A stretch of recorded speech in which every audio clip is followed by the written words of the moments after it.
Hello friends, आज हम बनाने जा रहे हैं भरवा भिंडी। बहुत ही स्पेशल डिश है। इसके लिए हमें चाहिए भिंडी सॉफ्ट वाली। ये मैंने 250 ग्राम भिंडी ली है।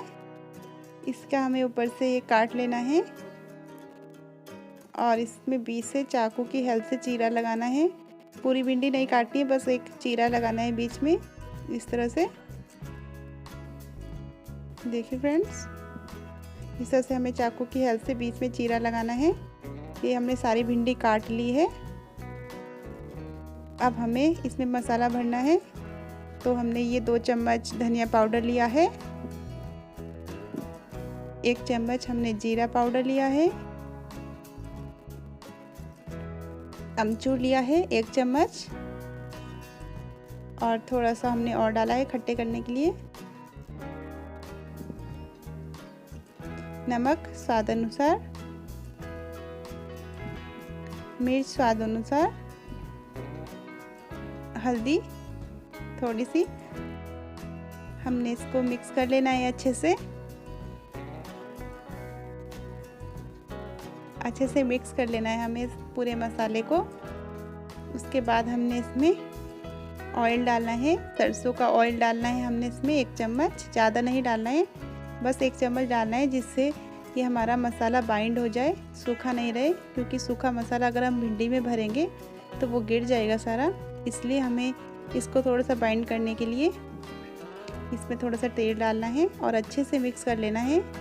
अब हम इसको भिंडी में भरेंगे इस तरह से फ्रेंड्स। चम्मच की हेल्प से भी आप भर सकते हो। हमें अच्छे से भरना है इसमें मसाला। और एक भिंडी में आपको और भर के दिखाती हूँ। इसमें हम हाथ की हेल्प से भर रहे हैं। आपको जो भी तरीका इजी लगे आप उस तरह से इसमें भर सकते हो। बहुत इजीली भर जाती है इसमें मसाला। इस तरह से हमने सारी भिंडी में मसाला भर लिया है, देखिए। उसके बाद हमने कढ़ाई में ऑयल लिया है 2 चम्मच। इसको हमने पूरी कढ़ाई में अच्छे से फैला लेना है। ऑयल को ज़्यादा गर्म नहीं करना है, थोड़ा गुनगुना ही रखना है। अब हमने इसमें भिंडी डाल लेनी है। एक एक करके हमें इसमें भिंडी डालनी है, सारी एक साथ नहीं डालनी है।